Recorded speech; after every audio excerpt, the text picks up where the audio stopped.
Y'all didn't hear me the first time when I said it, so let me say it again. Will Smith is woke as fuck and has been trying to tell y'all shit about the fucking world through his movies forever. Now I'm gonna explain how all this ties in. Alright, so we all remember the movie that came out in 2007 starring Will Smith, I Am Legend. For those of you who have never seen the movie, I'm gonna recap real quick. So in the movie I Am Legend, Will Smith plays the character of Robert.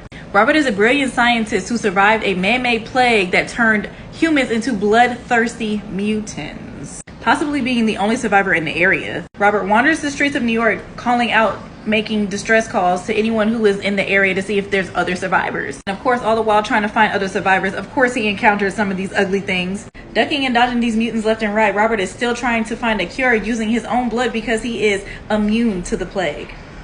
Now, there are two alternate endings to this movie. And before any of you try to say it's cap, if you had it on DVD, you saw the alternate ending. The original ending of the movie, after the cure for cancer goes wrong and goes deadly, Will Smith unfortunately has to do a self-sacrifice and blow up all of these motherfuckers because he's not trying to have any more of the shit. Now for the alternate ending, things get interesting. Now in the alternate ending, Robert winds up getting in contact with someone who gave him some very valuable information. While being in contact with this person, he wound up being able to reach out and find a whole community of people who wound up surviving the fucking outbreak. So of course, like any normal person, he packed it on up and went to this town. Of course, the ending left a lot of room for questioning, as if there was going to be a sequel. What happens after that? Do they live? Do they die? What exactly happens? Now that was I Am Legend.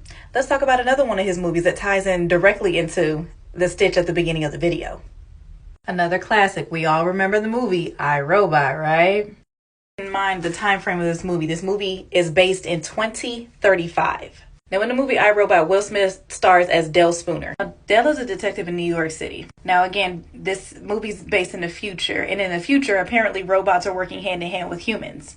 Working as a detective, he doesn't really quite like the robots, and for good reason. But I digress. Dale is the lead detective in the Alfred Landing case. The reason why this case is so important is because this is literally the creator of these robots. Now, Mr. Landing apparently was in his office alone when he was murdered, which is very strange because he wound up going through some really thick glass, down tumbling to his death. Splat.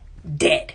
Even though Mr. Lanning's old business partner thinks that Dale's investigation is a complete waste of time, Dale still takes on the case because he doesn't trust these fucking robots. For good reason. While on the case, Detective Spooner makes friends with Susan Calvin, who is a robot psychologist. Now, with Susan being a robot psychologist, she thinks that she can be a great advocate to say that the robots are not responsible for the deaths that are happening. But is this true? All right, guys, I'm running out of time. Don't worry, but part 2 is up.